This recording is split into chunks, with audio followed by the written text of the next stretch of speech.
Welcome to Infosec K2K's The Keys to Your Digital Kingdom, your monthly cybersecurity update. Our industry-leading experts are here to offer insights into the latest trends, share their invaluable knowledge, and provide practical strategies to help you enhance your digital defenses and protect your most sensitive data. Hello and welcome to the third episode of our Keys to Your Digital Kingdom podcast. I'm your host Stefan, and today is a special episode for us as we kick off a mini-series within our podcasts. For the next 5 or so episodes, we want to dive into the world of OT, ICT, or production security. And for this, we have with us a very proven expert in this field, I would say, Kevin Kumpf. Kevin comes from our partners at Cyolo and will be with us for the entire mini-series and share his experience. Kevin, thanks for being with us and making time. Maybe you can briefly introduce yourself and Cyolo and what you guys do and, talk a little bit about your experience in this field. Yes, Stefan, thank you for inviting me and having me on this series. So what does Cyolo do? Cyolo allows what the general term is secure remote access into both the OT, the operational technology, as well as the information technology realms. But the unique part is that we're seeing that secure remote access is now evolving into connected access from anywhere. It's not just people from the outside getting in, it's people internally that you want to control, monitor, and maintain. So that is what we do at the base core, is provide access into resources in IT and OT environments at our foundation. Great. Thanks for that. So let's dive into our topic, OT or ICT security. So in this first episode, we want to give you an overview of what defines OT, ICT. Where are the differences between IT security and OT security, if there are any at all? And how does cyber incidents affect businesses in the IT or in the OT space? And again, where are the differences or the similarities between these two spaces? In the following episodes, we will then dive deeper into specific fields within OT, such as manufacturing, logistics, energies, etc., and then focus more on the specific requirements in these fields, sharing some examples. And again, Kevin will talk about experience in this field and what's relevant.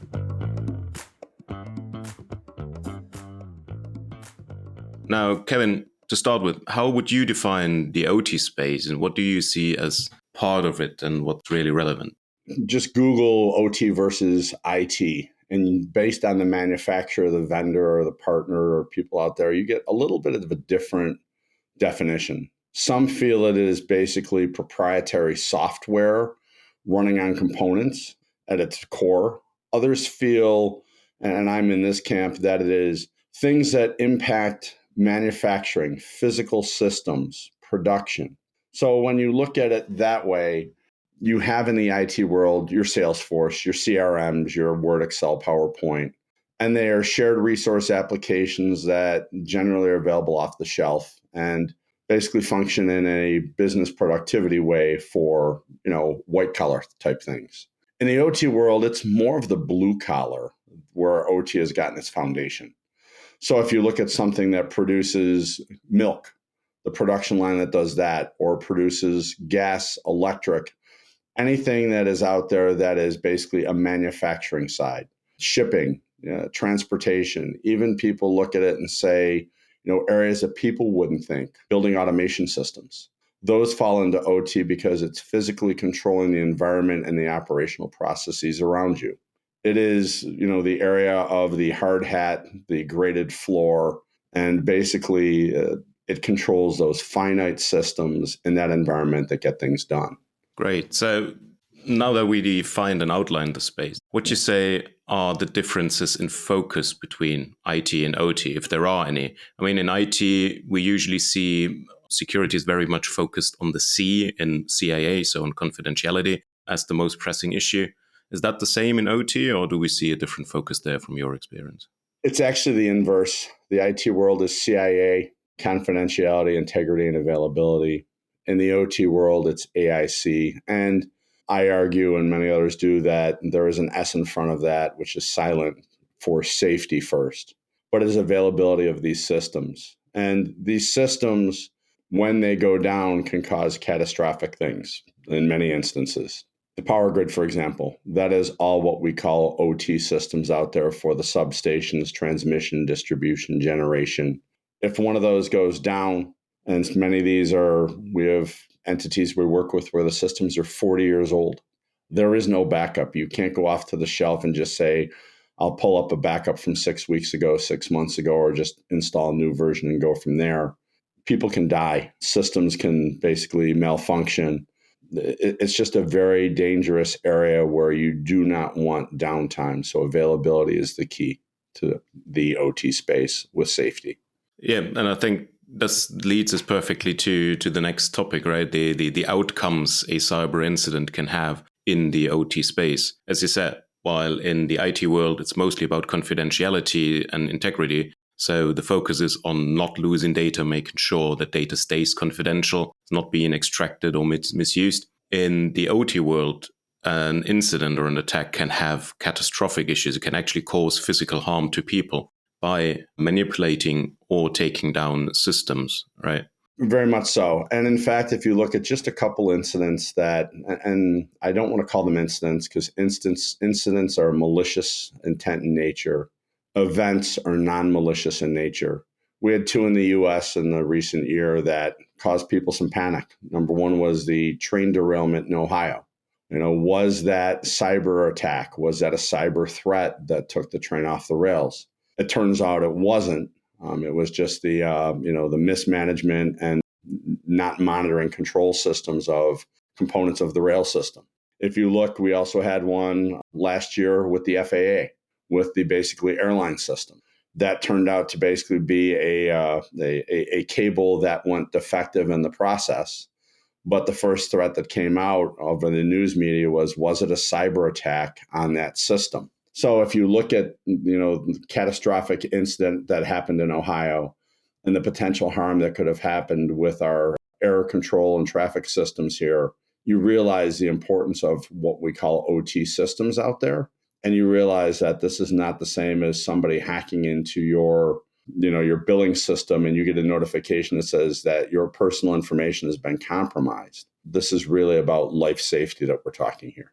Yeah, and I think it's also in so many different spaces where an incident or an event can have catastrophic effects. I mean, you've been talking about now larger systems like trains, et cetera, but even if we're going into the healthcare sector, for example, we're looking at control systems within hospitals that are dispensing medicine and drugs for people. That can have a very catastrophic effect on people who are relying on these systems, right?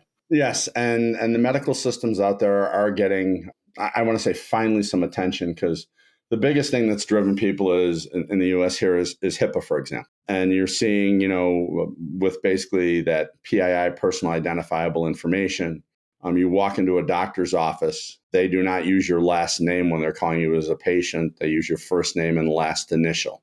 They continually, when you're walking down the hall, they ask you to spell your last name, to give your date of birth, things like this, and have requirements on can they leave a message on your voicemail, on your phone, your answering machine, or things like that. If you look at the other side of the systems, now we're talking, the IV pumps. We're talking the Pyxis or the medical dispensing systems out there. But these have become a point of contention too, because we have had medical incidents now where people have injected drugs or taken drugs out of these systems. So they're putting controls around them. But that's for the people that are physically on the floors or physically interacting. We've also had, cyber attacks on these systems where people have gotten in and, compromised an IV pump or compromised a medical imaging system or even compromised a drug dosing system. The scary part is you don't hear a lot about these, but they happen. And in fact, when one of the, elected officials in the US a couple of years ago was having a heart procedure done with a pacemaker, he wanted to make sure that that device did not have any remote capabilities to it where they could get in, they could monitor, they could attach or connect to it, just because of the risk of could somebody physically harm him and cause him harm through a pacemaker. So it's everywhere in the medical field. And I think this is also, I think the big theme now in the OT world. So a few years ago, you could say OT were the systems that were not necessarily connected to the outside world in any way or form. They were trying to be kept separate and not connected or remotely accessible. This has changed a lot in the last few years. Everything is now being controlled mostly somewhere through a cloud service or public service somewhere. So that risk, I think, has increased quite a lot, that risk vector on these systems that historically haven't been online or accessible from the outside world. Definitely has. And one of the shifts in the OT world has been, I know everybody likes to use COVID as the reason that things changed. Remote work changed, or we're not going to offices, or the way we travel even or interact or order things in the world changed due to COVID. But it has not been just COVID that's changed the sector. The lack of people going into the field, OT, quote unquote, is not sexy to people. Nobody wants to put on a hard hat and walk around a graded floor or go out to an oil derrick or an offshore wind turbine and work. They'd like the clean, austere office environments these days. And so as you have people now that need to manage and control these systems, you're not finding a person in your local neighborhood that'll come out and do this. You're finding people that need to travel 8-10 hours sometimes just to get to a control mechanism in an oil field. Having the ability to do that remotely saves the company time, effort, energy, and can get there immediately and quickly. And so this has been somewhat of the shift, is the need to have those resources available. The need to have those systems up has caused it to now open them up more to people being diverse and further away. And also what I see and what I think has changed is there is now way more people or parties involved in operating or maintaining certain systems, especially if we're looking at, you mentioned wind turbines, offshore wind parks, etc. There can be up to 30 parties, different parties involved in maintaining and operating these systems, which all need access to these wind turbines and wind parks in any way or form, be that locally or remotely. So I think that that's also a big shift that has happened the last few years. The devices are growing exponentially. And this is where you have OT, and then you have IoT, and then you have IIoT, and basically the MIoT, medical type devices. Your home is now full of IoT devices. Sensors, probes, doorbells, anything for your heating and cooling system, your garage door, cameras. In the industrial environment, those systems have grown as well. And those are what we call the IIoT systems. The reason being is your home devices are in many instances dumb. They're manufactured at the cheapest level. We're hoping that people in the factories and places like that are putting in monitoring systems, that are putting in cobots or automated forklifts that you can maintain and check battery systems or other things or performance remotely. You're hoping that they put security into those devices as well. What we're finding, though, is that because of the device size, because of the cost, because of the reusable code that can come from the IoT world, we're finding a lot of these devices insecure basically in the industrial sector and the medical sector. So the devices are proliferating, basically. There's more and more of these out there. And that's a real challenge, because how do you manage, maintain, and control those at such large scale? It's growing exponentially every year. Yeah, and I think it's not just the sheer number of devices out there, it's the non-unified way of maintaining these. So basically every manufacturer brings his own way of how to maintain these devices, how to access them, how to manage them, right? There is no unified way for companies to do so. And from my experience, I would say the more different ways to manage something there are, the higher the risk, because no one is in a position to be able to manage everything properly all the time if there is 30 different ways to do that. No, they're not. And this is where people talk about digital transformation and, a future topic we can get into, Industry 4.0. But most of these manufacturers put out products that phone home. They go to a cloud service that the internal entity using them doesn't have control over. For example, I come from many years background physically working in the space in a variety of sectors. A factory that I was working in had lighting systems that were now controlled remotely. Middle of the day, one day, the company that had those systems put in a new software feature that they wanted to test out, unbeknownst to the people on the factory floor, and the lights in the facility started flickering and going off in certain parts of the plant. The plant had no idea what was going on. Is it the power coming in? Is it the devices themselves? Is it interference of something we're doing in the facility? The vendor never reached out to the people using the lights and said, hey, we're going to test this. They just said, we're going to test it, not knowing that it would cause an issue. So when you have people controlling the lighting in your facility and you're using, heavy duty machinery on the shop floor, turning out the lights, it's kind of dangerous. But they just view it as we control the lights. We're sorry for the inconvenience, and they went about their day. That's the type of scenarios where people have no control. Yep. And this is, I think, also one of the fields that not everybody is thinking of when we're talking about OT, ICT systems. The lights, you're running a factory, so you're concerned about your machines and all that kind of stuff. You're not really necessarily concerned about the system, the lights, right? But as you said, the effect this can have, such a minor device, I would say, can have on the security of your employees and obviously of the availability of your production line is major, because if you don't have lights, you can't work. Exactly. And this is where, if you look at some of the mindset in the OT space, it is, to quote a thing, if it ain't broke, don't fix it. And that is truly the thing when we talk to people that say that system has been in production for 35 years nonstop. The challenge is those people that put it in 35 years ago are retired. The people that understand how it works, how it was set up. Prime example is you have a new heating system put in your house. It gets 10 years old. It needs maintenance. The same guy's generally not coming out to maintain it. And you get the thing of, well, yeah, it's not built like it used to be. You need to replace the system because this part can't be changed or that part is changed, things like that. So it's really impacting overall our lives. Even if you look at the automobiles we drive today, everything is done by computer. There's going to come a point where they say, hey, you know what? The software for that car to program that to make this feature function again, or that chip you need to run your car that was damaged in an accident isn't going to be there. Nobody's going to manufacture basically software components to make your navigation system still work 30 years later. It's really changing that rapidly and that quickly. Yeah, as you said, it's really everywhere nowadays, right? So even in sectors of fields where you wouldn't initially think about there being any control systems in there, it's all centrally controlled these days through the providers of the systems. One thing that's also probably not everybody is thinking about is agriculture as a field. Agriculture is becoming one of the key areas, and it's very difficult. I work with the FBI InfoGuard group up here, and one of the sectors that we're trying to target is the agriculture field.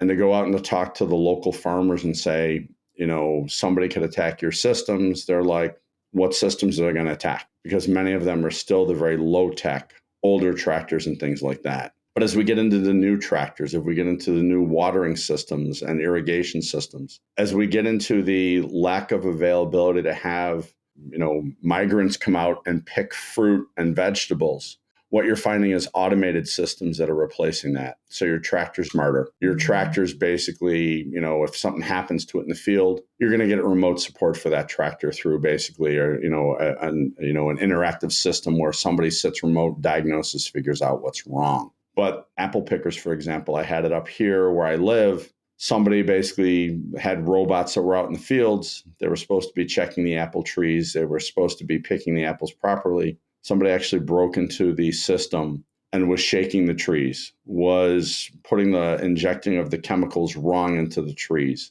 was even running into the trees with the autonomous device there and causing damage to the trees. You don't have to ask why someone would do that. This is the day and age of people just want to be destructive. But those type of things are real, and we need to start really paying attention to them. Yeah, and I think this is one of the things we're going to talk about more in the next few episodes when we're diving deeper into some of these fields. But the knock-on effects on everybody's life these kind of attacks or incidents can have. So when you're thinking about it, one farmer being attacked or one set of tractors or whatever being attacked or taken over, what kind of immediate effect does that have? You wouldn't think much, but if you're then looking at the bigger picture, if someone is breaking into the systems that do control these tractors. It's not just going to be one, right? So what effect does that have on the supply chain and the knock-on effects behind that? Yeah. And if you take it one step up further in the supply chain, I've worked on incidents in the poultry industry and then the dairy industry. And there was an incident where one of the milk processing companies was broken into, and they had to shut down the line. And now, besides the regulatory and the investigative agencies that get involved, that milk that's coming from the cows out in the field that you're expecting to be delivered to your plant tomorrow to be processed now can't be processed because you're shut down. Now that milk is wasted. You can't tell a cow, let's not produce milk for 2 or 3 days because we're not ready for it. Cows are going to produce when they're going to produce. Trucks need to roll when they need to roll. You've now basically caused that entire ecosystem financial loss, as well as basically, insecurity in the industry where people can say that milk company was attacked and compromised. It doesn't take a rocket scientist these days to see all the conspiracy theory people out there saying, what did they do to the milk? Were they injecting it with things to cause us harm? Was the government trying to control us through that milk system? It's a myriad of fear that causes long-term damage. Yeah, and again, this is just one example with the agriculture field, but again, in the coming episodes, we will look into several other fields and trying also to share some insights and some stories around that, and again, trying to build out this picture. What's the most relevant pieces there? What should be people looking after? And again, what real world effects can incidents have on everyday's life? Absolutely. That's where it really comes down to, is the impacts on everybody's life. On a daily basis. As I said, if your Netflix goes down and that's attacked, that's an IT system. Great. You can't watch Netflix. If the lights go out, the panic that sets in, the power that, needed to run everything in your world is not there. Everybody out there is not a survivalist. Everybody out there does not have a home generation system. Everybody out there does not say, hey, I can just go get gas and start a generator. But then you look and you say, even to get gas out of the ground through the pumps, to provide that for your generator, that takes electricity to run those pumps. People don't think about that. They think they're going to show up at the gas station, put in a credit card, which, by the way, that takes electricity. Nobody carries cash anymore. They're going to pay for it with their credit card, so that's not working. Even if they could, the system to get the gas out of the ground after a while will not be working because the generator on that site will run out of fuel generally. How do you run your house? You can't have hundreds of gallons of fuel or things like that in the current mindset to maintain it. Yep, absolutely. Yeah. So I'd say that's it for today's episode, really. As I said, we want to dive deeper in the next coming episodes, again with Kevin. This one, we wanted to give you an oversight of what we see as the OT field, what's relevant in this field, and talk a little bit about what can happen and what has happened in the past. And moving forward, we will be looking into specific fields like energy, like transport and mobility, and talk about more specific about these topics there. Kevin, again, thanks for joining us, and looking forward to having you on the following episodes as well. It was a pleasure to be here, Stefan. And I'd just like to say this is not about fear-mongering. We're not trying to tell people here or to scare them into, the sky is falling. The focus of this series is to really work with people to expand their mindset and understanding of we have to protect all these systems equally for the world. Yeah, absolutely. I absolutely agree with that. All right. Thanks, everyone, for listening. I hope you enjoyed this episode of the Keys to Your Digital Kingdom podcast. If you want to see more of us or hear more of us, please do subscribe. You can also subscribe to our LinkedIn Infosec K2K weekly newsletter. And if you have any specific topics you would like us to talk about within this series, within the podcast, please do feel free to add it to the comments, ping us directly through our channels, and we will see that we pick them up and add them to our content plan. All right. That's it for today. Thanks, everybody, and hear you next time. Thanks for listening. Don't forget to subscribe to our podcast and follow us on social media for more.